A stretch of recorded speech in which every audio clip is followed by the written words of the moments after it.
Europe 1, 8h33. Elle colle à l'actu, elle colle à l'info, le vrai faux de l'info d'Anne Le Gall. Bonjour Anne. Bonjour Thomas, bonjour à tous. à tous. On parle donc ce matin du prix du billet de train, il y a des choses à dire. Voilà, on l'a dit, certains syndicats protestent contre le projet de réforme ferroviaire. Le secrétaire d'État au transport l'a rappelé, les comptes de la SNCF sont dans le rouge, faire rouler des trains ça coûte cher et le prix du billet payé par le passager ne reflète pas la valeur réelle. C'est ce qu'a affirmé Frédéric Cuvillier hier sur Europe 1 face à Wendy Bouchard.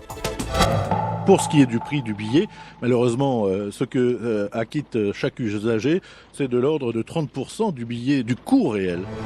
Alors Anne, quand Frédéric Cuvillier affirme que ce que paye le passager, c'est seulement 30% du coût réel, à peine un tiers, c'est vrai ou c'est faux ?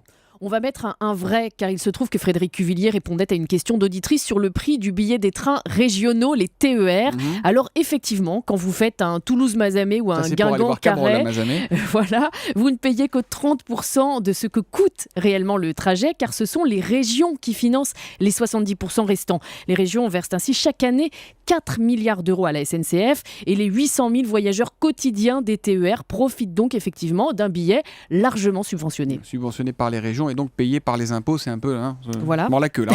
Mais pour les autres trains, on paye plus que 30% du coût réel ou pas alors ? Eh ben oui, on paye plus. C'est ce qui ressort du rapport Bianco remis l'année dernière à Matignon pour préparer la réforme ferroviaire. Les chiffres sont très clairs. Si vous prenez un train Corail, un Intercité, un Paris-Clermont par exemple, alors là vous payez bien plus que le tiers du coût réel puisque 75% du trajet est à votre charge, le reste étant subventionné par l'État.